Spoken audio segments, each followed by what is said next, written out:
water.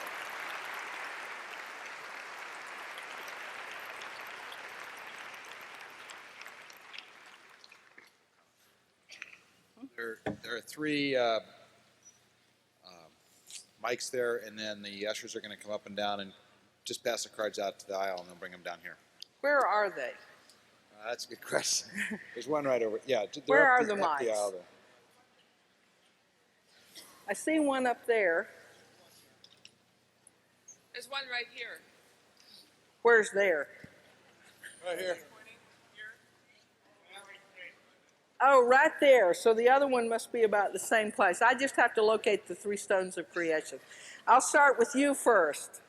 It seems to me, I remember from my reading, that the Mayan calendar has a closing date or an ending date. How does that fit in with your present interpretation of their view of cosmology? Okay.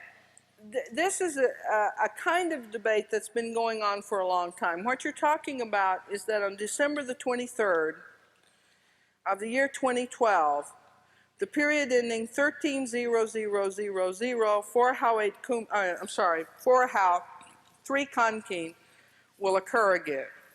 There are a lot of people around the world that are making a lot out of this, right? But the one piece of information that tells us that's not the way the ancient Maya thought about it is there is an inscription at Palenque in which Pakal wrote that 8 days after the end of the first Pictun, the memory of his accession would be celebrated. That Pictun is the 8,000th year after the beginning of creation. That will occur in 4774 AD. Now, the world's still got to be around for that Pictun to end. And so basically, this idea that the world's going to end at 13000, this would have been for the ancient Maya a tremendously important period ending and one that everybody would have gotten excited about. But it's, all right, it's not the end of the world in that sense, okay? But the other sense is this: for the Maya of the Chamula, and in the New Year's pages of the Dresden Codex, all period endings, whether it's the year of 260 days or a year of 365 days or a group of 20 years, is in its way a recreation of the world. And every time the Maya come up to one of those points, the world is in danger again. And unless the community performs the proper ritual, and unless the community helps the gods, for instance, the Chamulas do it every year in their Intahimo. They believe that in the period just before Lent begins, that chaos wins and banishes the Sun Christ to the other world. And through their ritual, they must help the Sun Christ out of the world so that he can move in his circuit again, and if he doesn't, the world will end. And so in that sense, every period ending is a destruction and a creation. But in the sense that 13000 in the ancient Maya mode would be the end of the cosmos and a new beginning, they didn't write about it that way, okay? Now, the second stone, we got a second stone over here, okay? I have 2 questions which may or may not be related.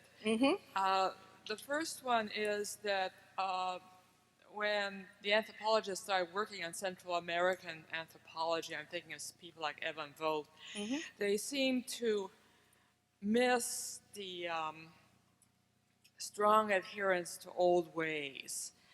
And yet you have to assume they're reasonably good anthropologists. I guess one question I have is, why did they seem to miss the cues that suggested that the Maya were still hanging on to old ways and were only very vaguely Christian?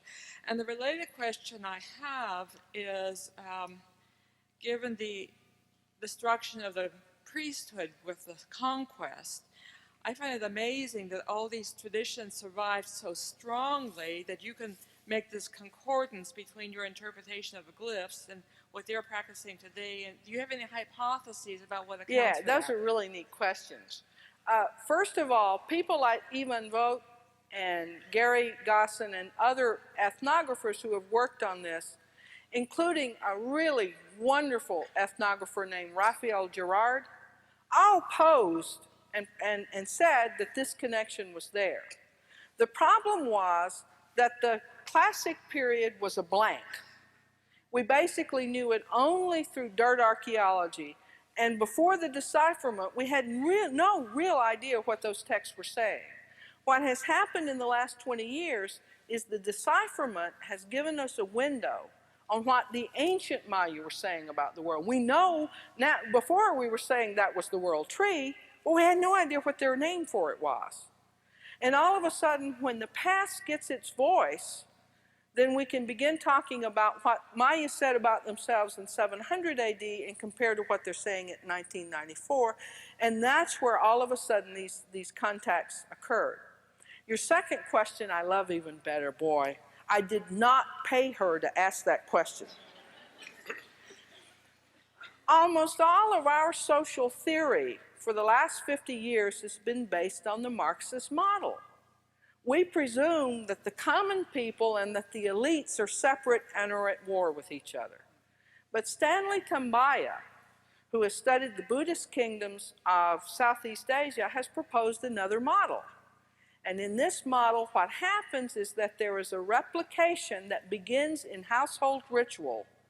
And at each stage of the complexity, at each stage of the hierarchy, what the people are actually doing is a replica in more elaboration and with more wealthy objects of what is essentially household ritual. In other words, what the king is doing when he lets blood from his penis, when he builds the great temples, when he does all of this, is essentially what the farmer does when he plants maize. And so when you cut off the head of that snake, it grows back, because the brains of that kind of society is not held just by the elite. It means that the exotic, complex understanding of the cosmology of the world is held by all of the people in the society. So the little Chuchkahau shaman in the village could take it forward past the Spanish just as easily as the king could. And I think that's what happened. Up, my high stone there. Yes, in 1974, I had the great good fortune of a chance meeting with Gertrude Bloom Yeah. in San Cristobal de la Casa, and subsequent to that meeting, through her good graces, went through a hike for 10 days out through the jungle between Ocosingo and Panamoho, stopping at Naha on the fifth night. You met Chanquin then? Met Chongqing Beho, and he gave me one of his cigars, which I still have. Yeah. And Don't smoke it. yeah. I wouldn't think of it. But one thing that he told us, and my language communication was very limited, so I wanted to get your twist on this. He said that when the last Lacandone dies, it will be the end of the world. Yeah. And my interpretation was that it's either the consciousness that they put out to create the world would end with their death, physical death, or whatever you might have to offer. Well, I have a friend, John McGee, the guy I told you about that worked with old Chanquin, that told about the tree. John is an ethnographer who speaks Lacandone. He needs no translator. He told me a wonderful story. He's in his late 30s now, and he's never married. And so all of the times that he's gone to Naha, old Chanquin makes him sleep with the boys because he's not an adult man yet. He's not married. He can't wait to go back because he's getting married in March. When he goes back this time, he can stay with the men.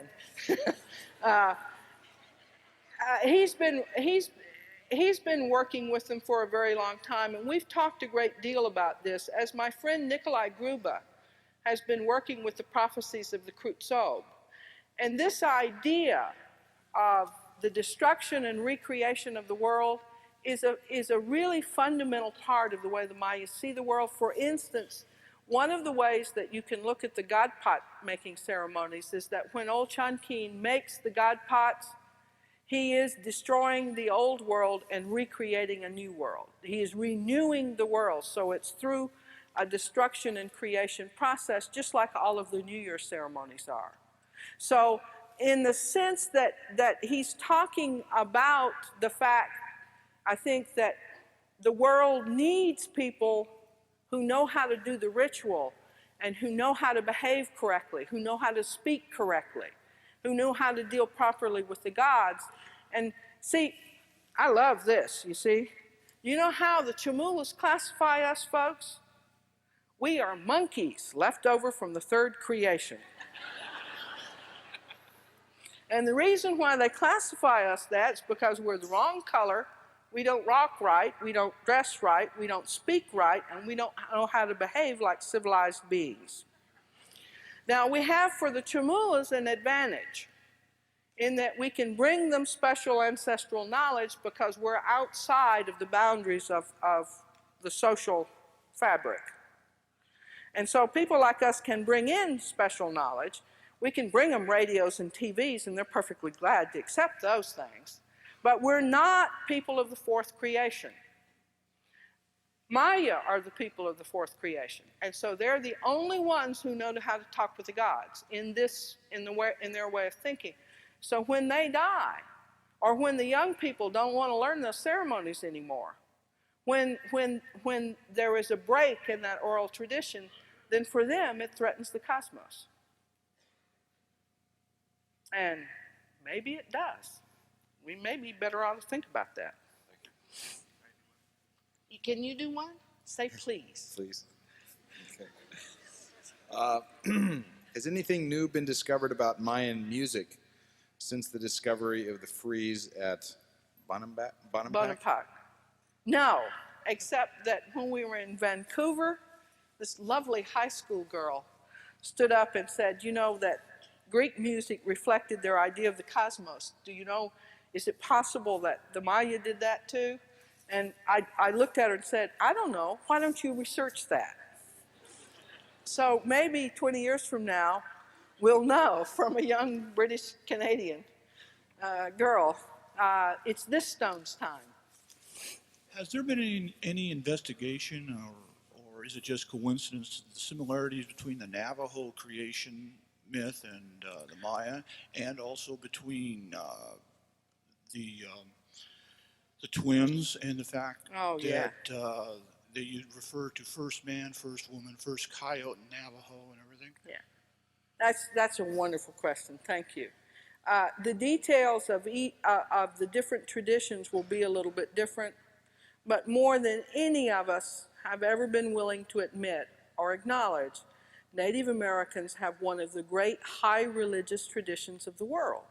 And like Christianity, that covers huge boundaries, or Buddhism or Islam, that covers huge areas and has many, many different fugal types of restatements depending on the cultural heritage of the people. Native American religion's the same way. It goes from the Arctic all the way down to Tierra del Fuego. And there are, you know, constant parts of it, like I just found out when I was up in Canada that in the Northwest Coast stuff, the Milky Way is the tracks of the raven. And I thought, wow, you know, they're locked together. But yeah, we thought of those. And it really is stunning the way all of that works. So, is there someone there? Yes, that's the second stone. I'm an astrologer, and I was listening to your talk more as the archetypes of the gods. And there's a story where the first planet evolved from the sun was Mercury, which is Hermes, which is the archetype of the. When he came to life, he stole a tortoise and made a musical instrument out of it and gave it to the sun god. So I see that as a parallel as you're talking about and also the first gods being twins, and the second planet, then the two twin planets were Tiamat and Hermes. And so I'm wondering, do you see possibly that they're talking about their archetypal ancestry on another planet? I don't think so.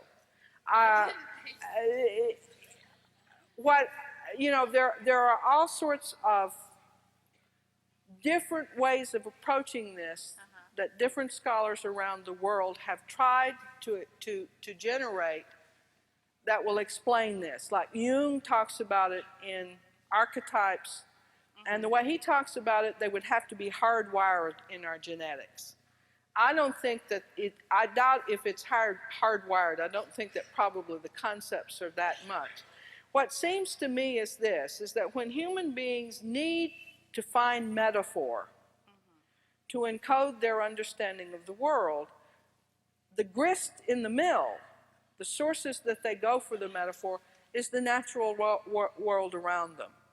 Now, our science does the same thing, but our science has, in general, a very short time span. And its vision tends to be, even though we look out to the edge of the universe, it is, in a way, very myopic. And what I mean by that is we come to conclusion after we have vested very little time. Many of these great mythologies around the world, like my friend Johannes and his work with the Rowau, are encoding knowledge of the natural world that is thousands of years old. And so it has a profound subtlety that is very difficult for our scientists to match.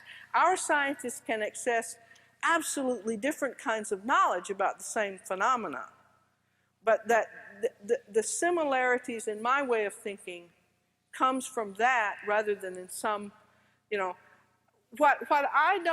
what's very important for me to do is those of us that come from the European tradition, when we look at something like the Maya, we're looking at something that's very different than our way of understanding the world. And so what we do is try to match what we see there is what we know from our own world. Well, what that does is it tends to account for the genius of Native American peoples as coming from Europe or Asia. And I think it is incredibly important for all of us just to step back and say that the genius of Native Americans comes from these worlds. It is their work and their accomplishments. They didn't need Europeans, they didn't need astronauts, and they didn't need Asians to tell them how to understand the world.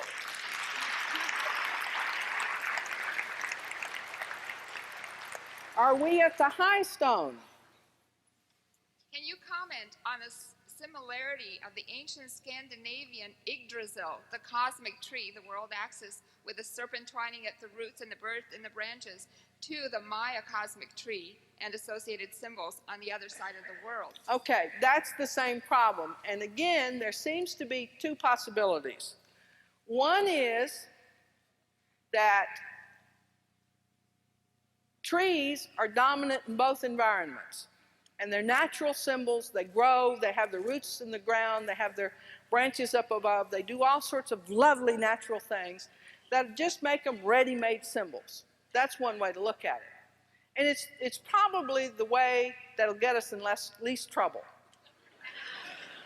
The other way, and I'm beginning to take this seriously, although I fought Dave Kelly over it for 20 years, is that in the very ancient past, 50,000, 70,000 years ago, there is a shamanistic tradition out of Central Asia that goes in both directions.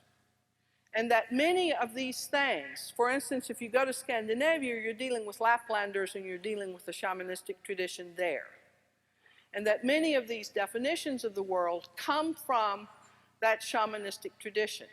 Now here, I'm not talking just about myth, because one of the things our scientists who have taken trance seriously have discovered is that there are physiological experiences in trance, whether it is drug-induced or whether it's performance-induced, that all human beings share. In the Americas, much of it's drug-induced. It will be nicotine-induced, it will be peyote-induced, it will be mescaline-induced. There are several different major chemical families that induce it, and each one of these has a constant physiological component about what's said. What happened in the old world is it's less drug-induced as it's induced by anorexia and sense deprivation. But the fact that the brain goes through the same kinds of physiological effects when it goes through trance may unify components of all of these experiences that human beings go through all around the world. And that's the other possibility. I don't know which is true. It's your time again. My turn, please. I'm not sure whether you can pass this one, I'll ask you another one, but basically there's several questions on shamans in particular. This one is implicit in the title of your talk in the book. This definition of shaman, what is a shaman, and how is this term applicable for the Maya rather than priest? Okay. Sort of the definition of shaman is somewhat related. I was explaining that today at Wilson High School. This was Wilson High School, wasn't it? Wilson High School. Yeah.